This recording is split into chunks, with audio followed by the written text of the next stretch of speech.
네, 오늘 말씀의 제목이 언약으로 하나 되는 교회 말씀을 주셨는데, 우리가 세상에 보면은 우리는 단 한 사람도 똑같은 사람이 없습니다. 우리 다 서로 생김새도 우리 다 다르고, 또 서로 성격도 다르고, 그래서 세상에 단 한 사람도 같은 사람이 없습니다. 그래서 아무리 똑같이 생긴 우리 쌍둥이라고 해도 그 과학적으로 보면 지문이 서로 이제 다르다고 하고, 또 성격이 완전히 같지도 않죠. 취향도 조금씩 차이가 있고. 그래서 이 세상에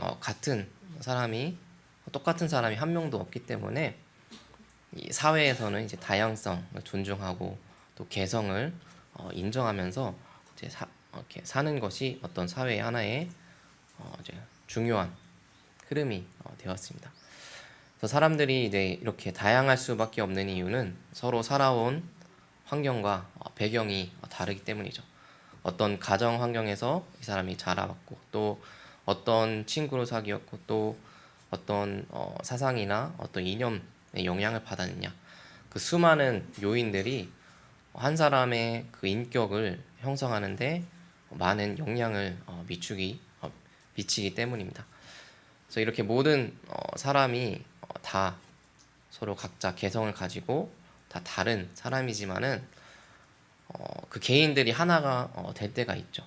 그것이 이제 어떤 큰 어떤 집단의 그룹에 속한 소속감이 있으면은 그 소속감 때문에 개인들이 하나 돼서 이제 하나의 집단이 됩니다. 그래서 제가 대학생 때 제 대학생 때 학교 수업을 이제 들으면은, 근데 그 당시에 이제 유학생들이 학교에 오는 유학생들 중에 거의 절반 이상이 중국에서 이렇게 왔었어요. 그래서 중국인 유학생들이 많았었는데, 그래서 수업을 들으면 항상 그러니까 중국에서 온 유학생들 대부분이 그 학업에 별로 이렇게 관심이 없는 그 학생들이어서 대부분 뒷자리에 이렇게 앉아가지고 딴짓을 하거나 이렇게 떠들었거든요.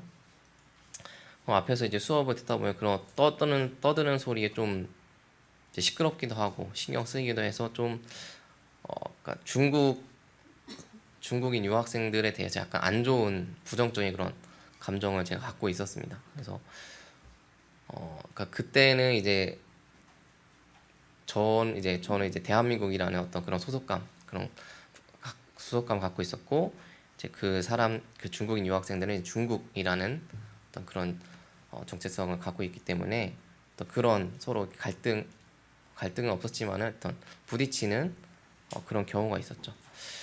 근데 신기하게 제가 지금 미국으로 그때 교환학생을 잠깐 다녀왔을 때, 그때 가장 먼저 친해진 친구가 중국인 친구였습니다.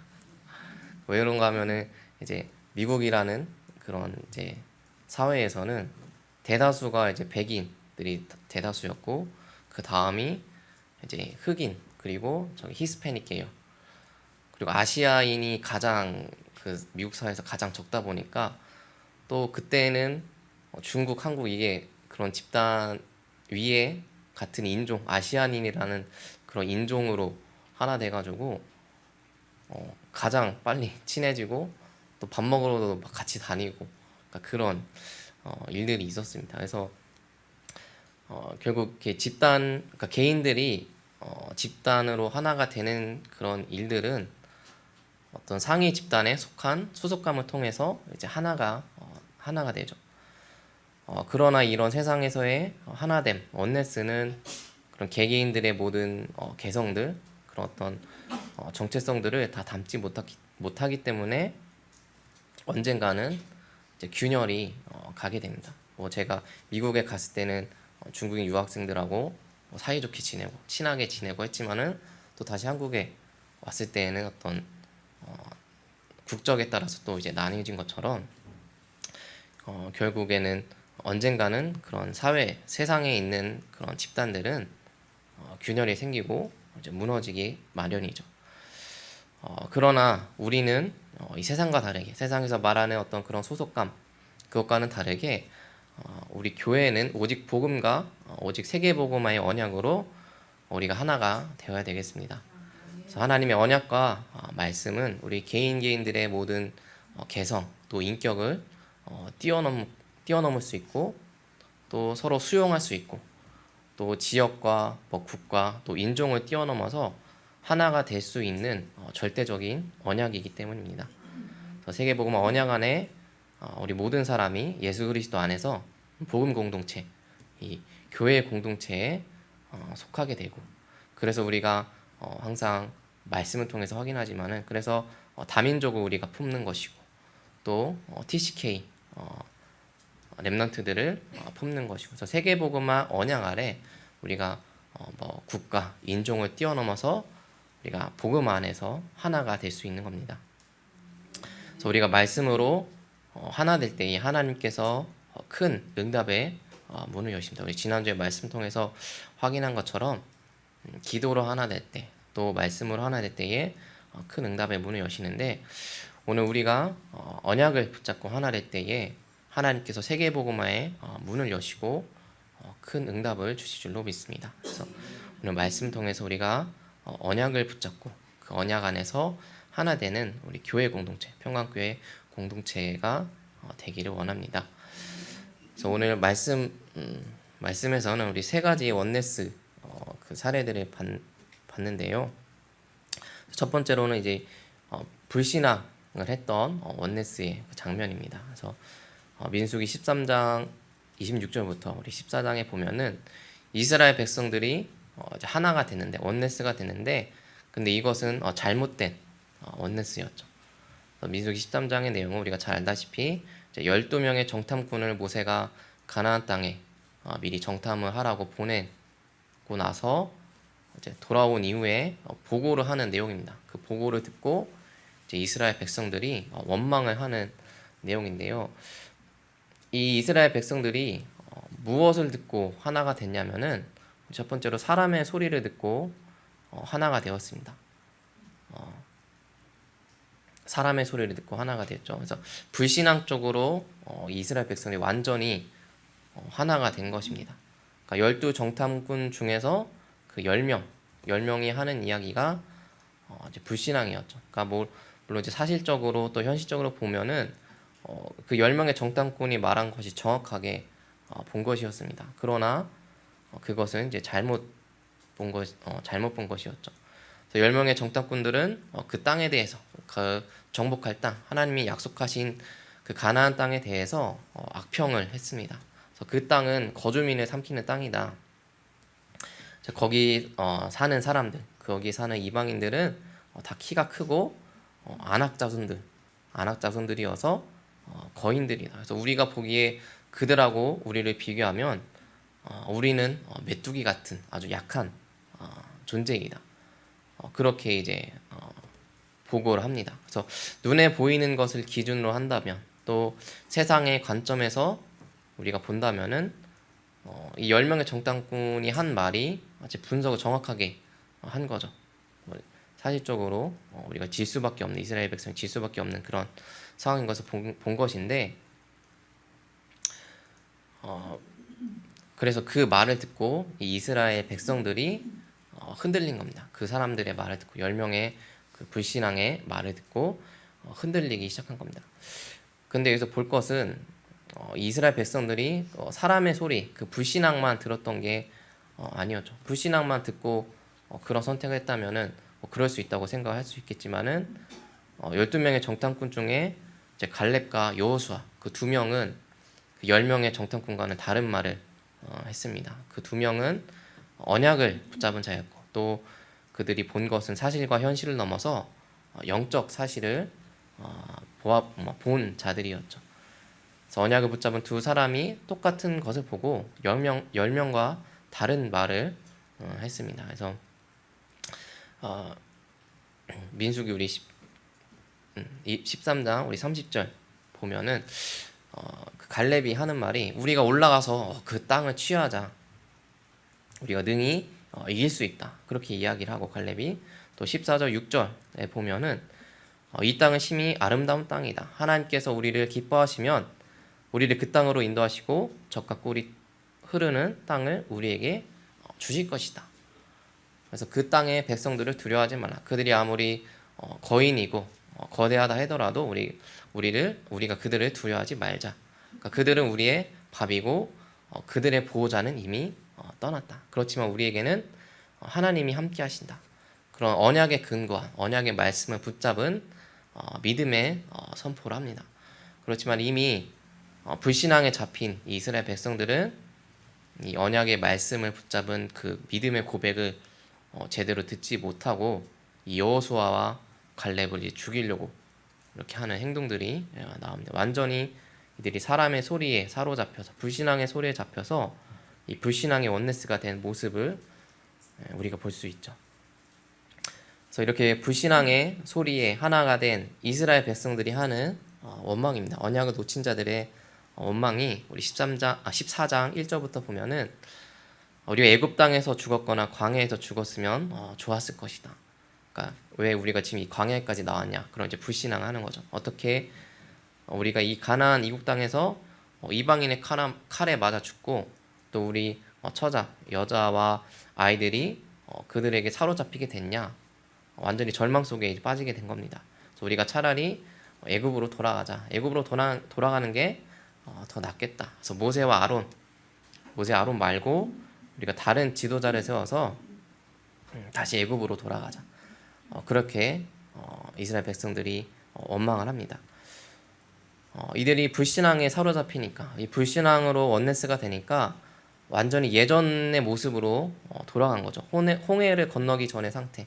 또 애굽에서 빠져나온 지 얼마 안 되었던 그 노예 근성이 남아있는 그 상태로 돌아간 겁니다. 그도 지금의 이 자리까지 그동안에 하나님이 홍해도 건너게 하시고 또 만나도 내려주셨고 또 고기가 먹고 싶다니까 메추라기도 보내셨고 또 물이 없다고 하니까 반석에서 물도 나오게 하시고 그런 모든 필요를 채우시고 기적을 행하시고 보여주셨는데 그 모든 하나님의 기적과 그런 역사, 응답들은 다 잊고 다시 예체질로 돌아간 것이죠. 이 당시 이 이스라엘 백성들이 정탐을 듣고 이 불신앙을 했던 시기가 그런 기적들, 뭐 홍해를 건너고 또 뭐 만나를 먹고 메추라기를 먹고 그런 기적들이 있었던지 얼마 안 된 그런 상황이었어요. 그러니까 이때의 불신앙으로 이제 40년을 광야에서 살게 되었기 때문에 사실 이때는 그런 기적들, 뭐 홍해를 건넌 기적이라든지 뭐 유월절 그런 기적들을 체험한 지 불과 얼마 안 된 상황이었는데 그럼에도 불구하고 그것들 그 응답들 그 기적들을 다 잊어버리고 하나님께 원망을 하는 것입니다. 그래서 우리도 마찬가지로 우리가 눈앞에 보이는 것만 보면 또 귀에 들리는 사람의 소리만 듣는다면은 금방 이 이스라엘 백성들이 한 것처럼 불신앙의 소리에 사로잡히게 되죠. 다시 예체질로 돌아갈 수밖에 없습니다. 그렇기 때문에 우리가 항상 하나님 말씀 앞에 서야 되겠고 또 은혜의 보좌 앞에 서서 하나님의 은혜를 우리가 항상 구해야 되겠습니다.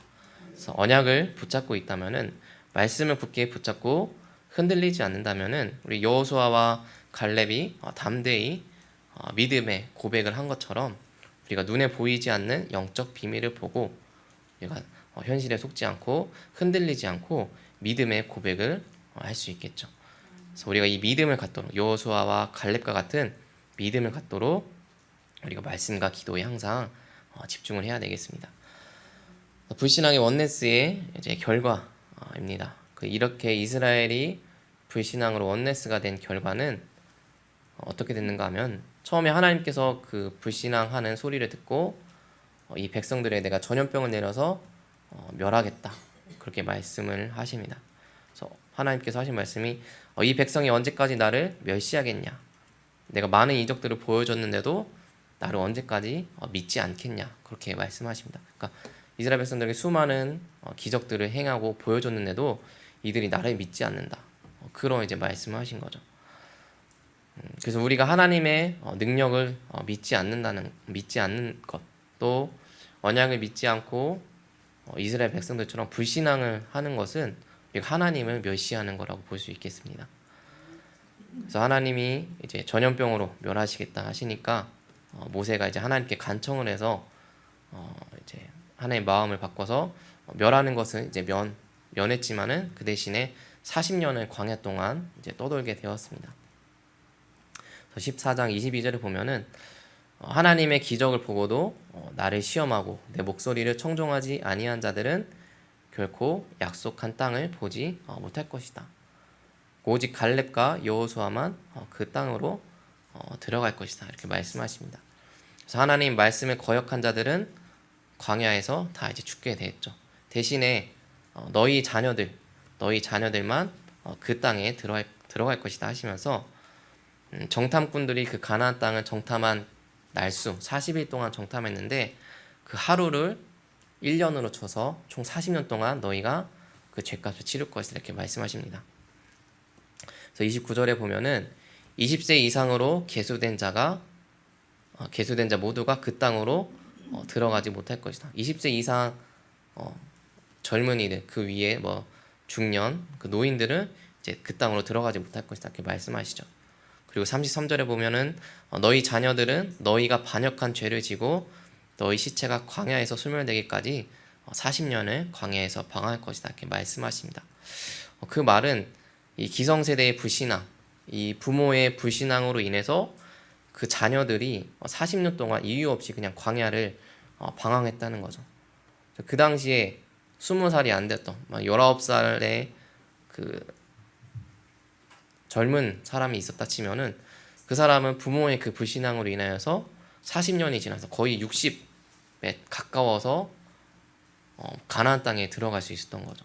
그래서 그 40년 동안 광야에서 그 부모의 불신앙, 기성세대의 불신앙으로 인하여서 그런 고통을 겪고 고난을 겪고 이제 가나안 땅에 들어가게 된 겁니다.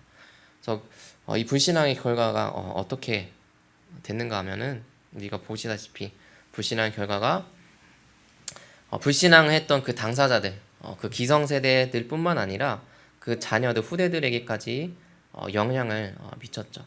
그러니까 그 자녀들 후대들은 아무 이유 없이 그냥 그 부모가 불신앙했다는 이유로 기성세대가 불신앙했다는 이유로 광야에서 부모가 불신앙했던 그 기성세대가 불신앙했던 그 죄값을 후대들도 같이 치르게 된 것입니다. 그래서 우리의 믿음이 우리 후대에게 영향을 미친다는 것이죠. 우리의 불신앙이 우리 후대에게 또 재앙이 될 수 있습니다. 그래서 우리가 먼저 말씀을 붙잡고 서는 것이 중요한 이유입니다. 우리가 먼저 말씀으로 서고 우리 렘넌트들을 양육해야 되는 이유가 바로 우리 본 성경에 나와 있는 것처럼 우리의 불신앙이 후대들에게 영향을 미치기 때문에 우리가 먼저 말씀으로 서고 우리 렘넌트들을 양육해야 되겠습니다. 특히 오늘 이제 어린이 주일인데 우리가 어린이들, 우리 렘넌트들 위해서 해줄 수 있는 것이 최고로 해줄 수 있는 것이 다른 것이 아닙니다. 우리가 뭐 좋은 선물 해줄 수도 있고 뭐 좋은 것을 먹일 수도 있고 많은 것들이 있지만은 그것들보다 더 중요한 것은 우리가 불신앙하지 않고 우리의 믿음을 그들에게 유산으로 남겨주는 것이죠. 그래서 우리의 믿음이 렘넌트의 삶에 그들의 미래에 큰 영향을 미치기 때문에 가장 먼저 우리가 먼저 말씀을 붙잡고 언약을 붙잡고 먼저 서야 되겠습니다. 그리고 그 믿음을 우리 렘넌트들에게 유산으로 우리가 전달해야 되겠습니다. 자, 두 번째로는 이와 반대로 이제 이스라엘이 하나님의 말씀을 듣고 이제 언약을 따라서 하나가 된 때, 원네스가 된 때가 있습니다. 바로 이제 출애굽할 당시에 6월절 그리고 광야에서 그 40년이 지난 후에 가나안 땅을 정복하는 그 시작점에서 이스라엘 백성들이 말씀을 따라서 하나가 되었습니다. 네, 그래서 첫 번째로 보면 6월절의 그 기적 때 이스라엘 백성들이 그 6월절의 언약을 붙잡고 하나가 되었죠. 출애굽기 12장 20절까지 쭉 보시면은 12장 1절부터 20절까지 보면은 하나님께서 6월절에 행할 일들을 모세에게 알려주십니다. 6월절 그때 내가 어떻게 할 것이다. 너희는 뭐 이렇게 양을 잡아서 문설주에 피를 발라라. 그런 방법들을 쭉 말씀하시고 그리고 21절에 모세가 하나님께 받은 말씀을 이스라엘의 장로들을 불러서 그 일들을 다 알려줍니다. 하나님께서 명하신 명령, 그 말씀들을 다 알려 주었습니다. 그래서 너희 가족 수대로 어린 양을 택해서 6월절에 양으로 잡아라. 그리고 그 양의 피를 너희가 문설주에 바르고 아침까지 문 밖으로 나가지 마라. 그리고 그때에 어떤 밥은 어떻게 먹어라. 이런 것까지 다 알려주었죠. 그리고 그 뜻은 6월절의 뜻은 하나님의 재앙이 이스라엘 자손의 집을 넘어가서 우리의 집을 구원했다는 뜻이다. 그 의미까지 다 이제 전달합니다. 그래서 28절에 보면 이스라엘 백성들이 모세를 통해서 받은 이 하나님의 명령, 하나님의 말씀대로 그대로 행합니다. 하나님의 명령을 따라서 이들이 이제 하나가 된 것이죠. 그래서 그 안에서 그 이스라엘 백성들 안에서 뭐 어떤 사람은 겁이 많이 나가지고 또 하나님 말씀 뭐 잘 믿는 사람 또는 겁이 많은 사람은 양의 피를 엄청 뭐 많이 바른 사람도 있겠죠. 듬뿍 발라가지고 죽으면 안 되지 하면서 막 많이 바른 사람도 있을 테고, 아니면은 반대로 뭐 귀찮아하는 사람, 뭐 별로 이렇게 잘 믿지 않는 사람도 있어서 그냥 대충 한 번만 쓱 바르고만 사람도 있었을 겁니다.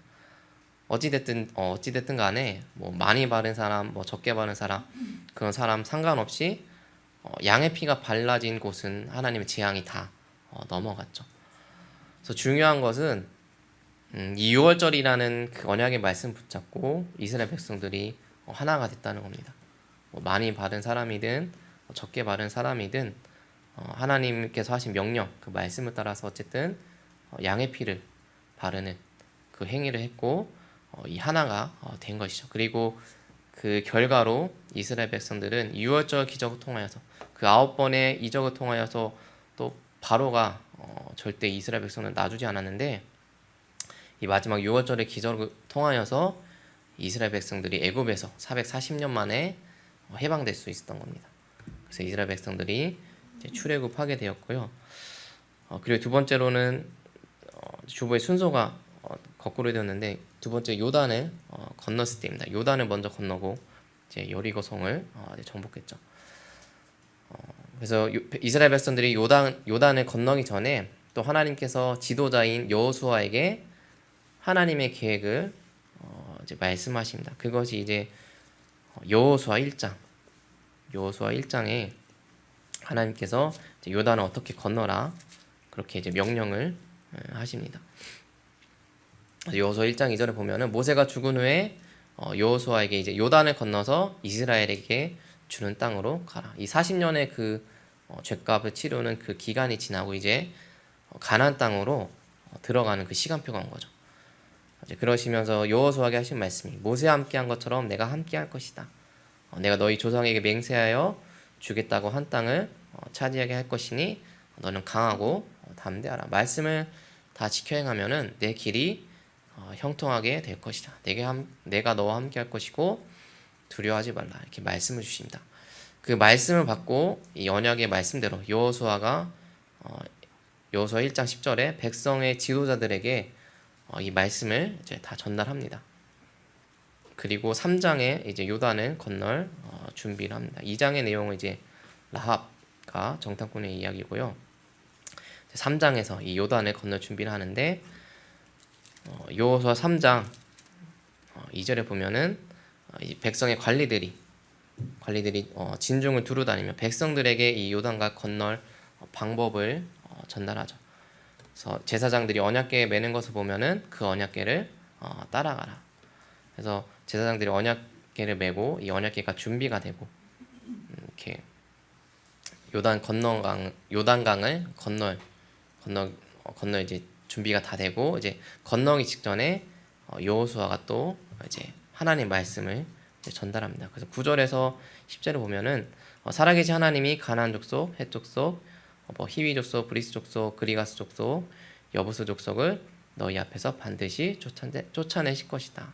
언약궤를 맨 제사장의 발이 땅에 닿으니 요단강이 갈라졌고 또 이스라엘 백성들은 사고 없이 요단강을 건넜죠. 그러니까 여호수아가 요단강 건너기 직전에 준 말씀을 붙잡고 그 말씀을 붙잡은 믿음으로 이스라엘 백성들이 요단을 건넌 겁니다. 그래서 이스라엘 백성들이 말씀을 따라갈 때 여호수아를 통하여서 주신 하나님의 명령과 이 말씀을 따라갈 때에 이들이 요단강을 건너는 그런 응답을 하나님께서 이제 보여주신 거죠. 또 두 번째로 여리고성을 정복할 때에도 이스라엘 백성들이 하나가 되어 나갔습니다. 하나님의 명령과 말씀을 따라갈 때에 여리고성을 정복하는 역사를 이들이 체험한 건데, 네, 말씀 보시면 여호와께서 여호수아에게 이르시되, 잠시만요. 6장 2절에 여호와께서 여호수아에게 이르시되 내가 여리고와 그 왕과 용사들을 내 손에 넘겨주었다, 이렇게 말씀하십니다. 하나님께서 여호수아에게 또 이제 말씀을 주시고 또 그 말씀을 듣고 여호수아는 이제 6절에 제사장들과 백성들에게 하나님의 명령을 이제 전달합니다. 그리고 그 말씀하신 대로 온 백성이 그대로 이제 행하죠. 그래서 무장한 군사들이 언약궤 앞뒤로 행진하고 또 제사장이 언약궤를 메고 하루에 한 바퀴씩 여리고성을 돌도록 했고 또 마지막 날에 7바퀴를 이제 돌게 하는 그 명령을 이스라엘 백성들이 그대로 행하죠. 이스라엘 백성들이 한 일은 그냥 성을 돈 거밖에 하지 않았습니다. 그 여리고성으로 뭐 협박 어떤 뭐라 해야 되지?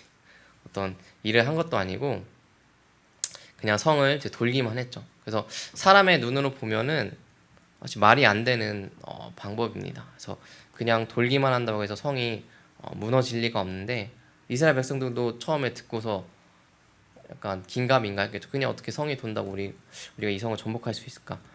그렇게 생각을 했을 수도 있는데 이스라엘 백성들은 그냥 말씀하신 대로 하나님 주신 명령을 따라서 그 명령을 붙잡고 하나 되어서 순종하고 여리고성을 이제 돈 것이죠.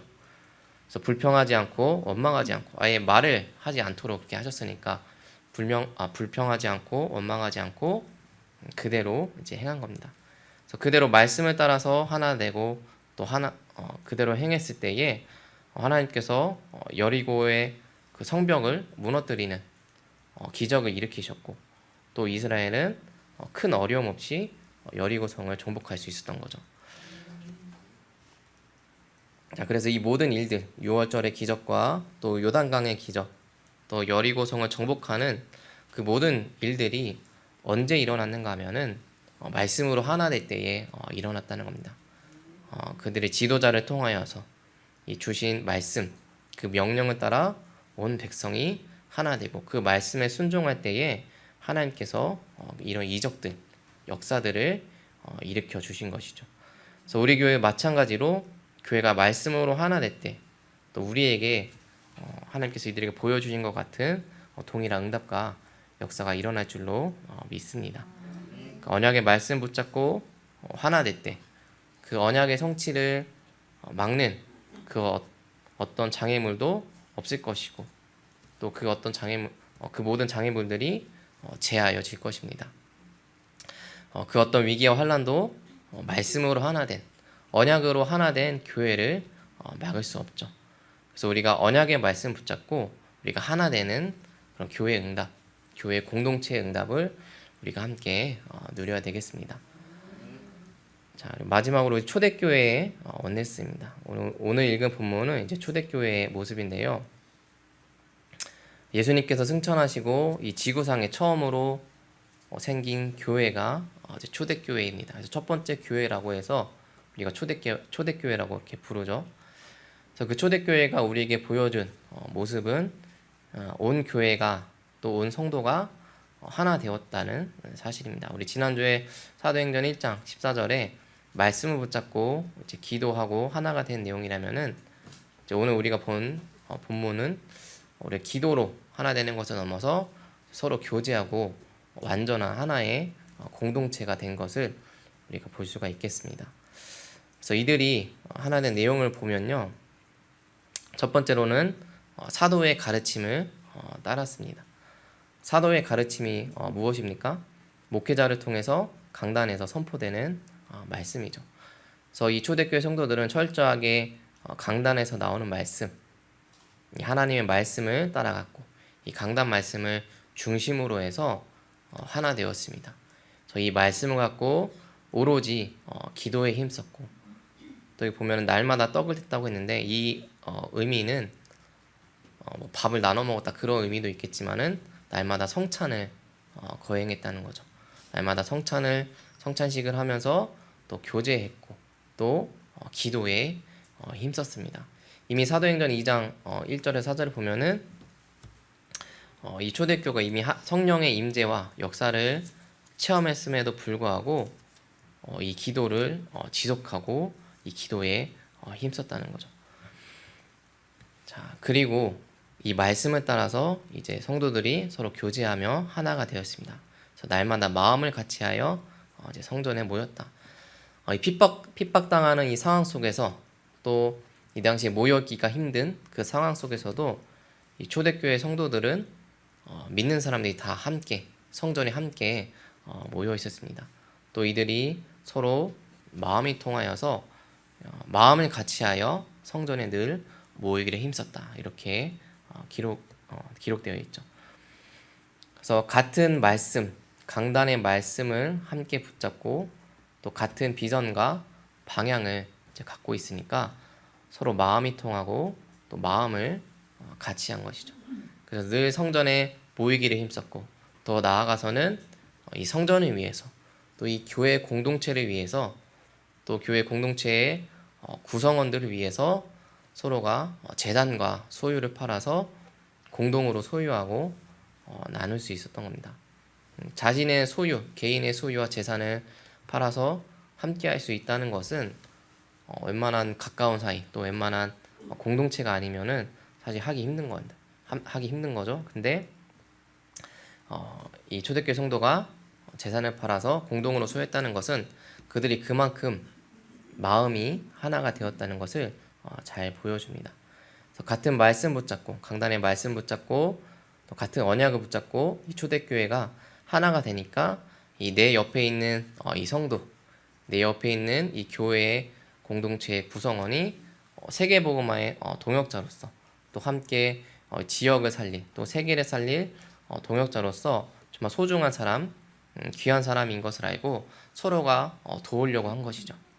그 모습이 이제 잘 나타난 것인데, 그래서 우리 교회도 우리 옆에 있는 사람, 우리 교회 안에 서로 성도들이 정말 그냥 교회 공동체의 구성원이 아니라 나와 함께 세계복음화의 사람이구나, 나와 함께 이 지역과 세계를 살릴 동역자이구나, 이 사실을 깨닫고 우리가 하나가 되어야 되겠습니다.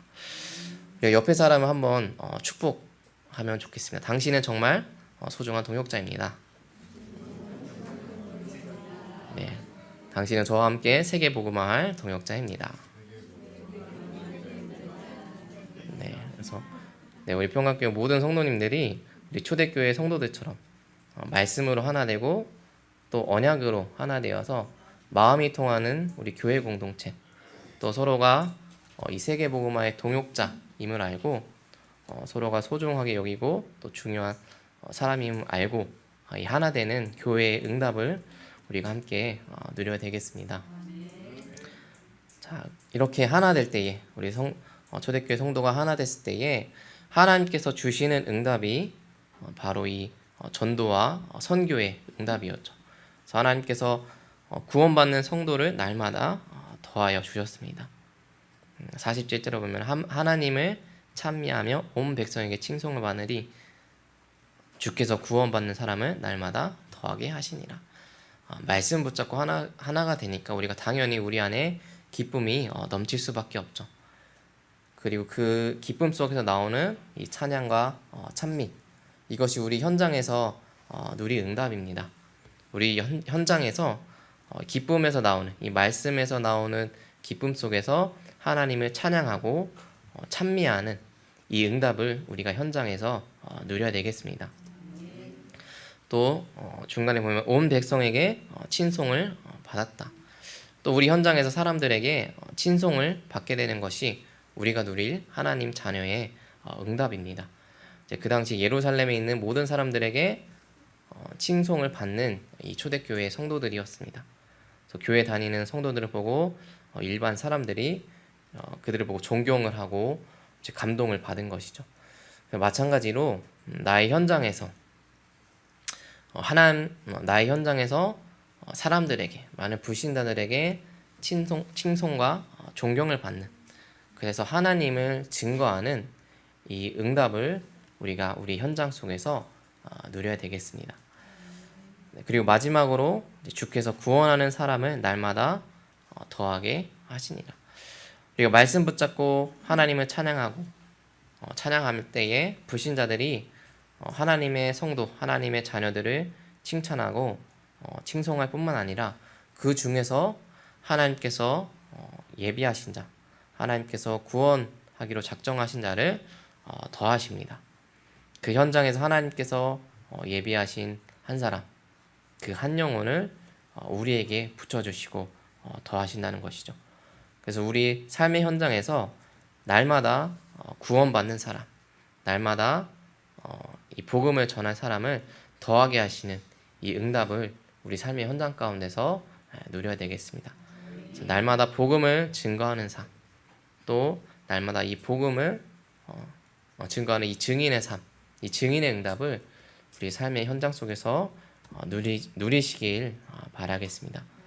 그래서 우리 각 사람, 각 성도 한 사람 한 사람이 이 복음 증거하는 삶, 이 증인의 삶을 살아간다면은 우리 교회가 이 한 공동체로서 우리 교회가 당연히 말씀 운동, 전도 운동을 하는 교회로 응답받을 수밖에 없겠죠. 그래서 우리가 우리 현장에서 복음을 증거하고 또 더 나아가 우리 교회가 말씀을 증거하고 전도하는 이 교회의 응답을 우리가 누려야 되겠습니다. 네, 그래서 우리 결론적으로 우리가 오직 복음이 아니면은 하나가 될 수 없습니다. 오직 말씀과 언약이 아니면은 우리가 하나가 될 수가 없습니다.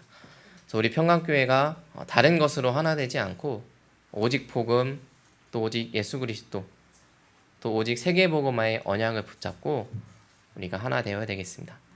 그래서 초대교회 성도들처럼 우리 교회에서 서로 교제하고 또 함께 모여서 마음이 통하고 또 특별히 지금 금토일 시대에 계속 말씀의 흐름이 나오는데 우리가 함께 교회에서 함께 모이는 것에 힘쓰면서 이 금토일 시대에 집중, 이 훈련도 시작하고 또 서로 포럼하는 이 응답이 우리 교회에 있어야 되겠습니다. 또 특별히 어린이 주일인데 우리 그런 말이 있잖아요. 우리 어린이 한 명을 키우는데 온 마을이 함께 해야 된다. 그것처럼 우리가 렘넌트 한 사람을 키우는데 뭐 주일학교 교사 또 뭐 사역자 부모만 그 렘넌트를 키우는 것이 아니라 온 교회가 함께 해서 우리 렘넌트들을 함께 키워야 되겠습니다. 특별히 렘넌트 키우는 이 금토일 시대 집중 이 속에 우리가 하나 되는 응답을 우리가 누려야 되겠습니다. 그래서 강단 말씀을 서로 포럼하고 우리 교제하면서 세계복음화를 위해서 이 하나 되는 교회, 또 이 교회 공동체의 응답, 이 원네스의 응답을 누리는 우리 평강교회가 되기를 소망합니다. 네, 우리 말씀 붙잡고 기도하겠습니다.